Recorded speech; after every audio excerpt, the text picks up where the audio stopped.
saya sudah berhaji ya Allah. Sebelum umur 40 saya sudah mengajikan ba'dal orang tua saya yang sudah meninggal. Dan akhirnya saya pribadi Pak Dandim yatim piatu di umur ke-25. Dan di situ semakin kita menguatkan doa, semoga ya Allah kita bisa mengajikan ba'dal ibu hamba sebelum umur 40. Karena batas umur 40 adalah batas umur yang dicontohkan oleh Rasulullah, diberikan amanah oleh Allah untuk mendapatkan wahyu oleh Allah. Di situ akhirnya alhamdulillah sampai dengan perjalanan ini semuanya sudah dikabulkan oleh Allah. Makanya begitu menjadi dandim, mungkin tadi Abi Tengku Martunis menyampaikan setelah berapa puluh tahun tadi? 20 dari tahun 80 sampai saat ini baru ada dandim yang silaturahmi ke sini. Mungkin setelah ini juga tidak ada. Kenapa? Karena memang ini jangkauan terlalu kecil.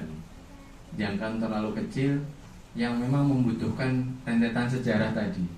Contoh kayak Abi tadi memimpin dayah ini juga mungkin orang lain sudah nggak sanggup Abi memimpin ini.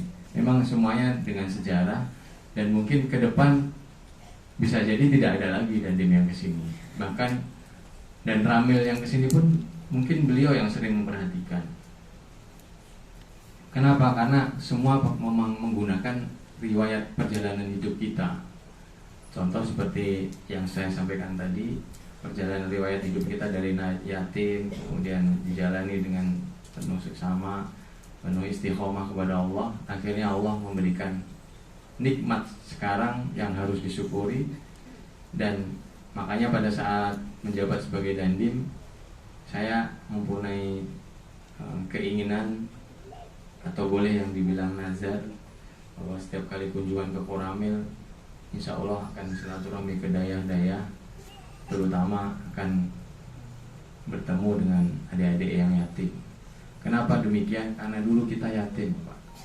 Kita yatim dan sudah barang tentu kita akan membantu para yatim-yatim yang lain pada saat kita mampu. Dan alhamdulillah oleh Allah diberikan kesempatan, karena kesempatan ini akan lewat nanti, dan amanah sebagai dandim ini pun tidak lama.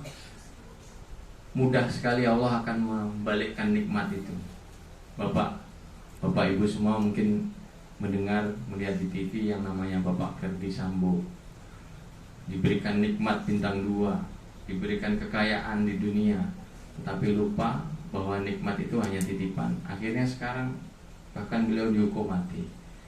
Itulah dunia, kalau tidak kita syukuri maka akan berbalik dengan cepat. Innama amruhu idza arada syai'an yaqulu lahu kun fayakun. Baik, kemudian ada beberapa pesan buat adik-adik semuanya, bahwa kita dalam berhijrah yang lebih baik itu membutuhkan 3 hal deh. Yang pertama, kita rubah dari hal yang kecil-kecil dulu. Yang kedua, hal yang kecil-kecil itu kita introspeksi diri kita. Ini tadi saya cukup berbangga, Abi, walaupun Abi tadi menyampaikan bahwa dayah ini penuh dengan keterbatasan, tapi dayah ini malah penuh kelebihan. Kelebihannya apa? Di tempat lain tidak ada seragam seperti ini sayangnya. Seragamnya putih semua, tapi ini beda-beda, Abi. Beda-beda yang akhirnya membutuhkan saya tadi dengan istri berpikirin, kalau hijau dengan hitam itu berarti SD ya, Bu ya? Campuran. Kalau biru dengan apa itu di bawahnya hitam berarti SMP, betul ya, Bu? Salah saya. Jadi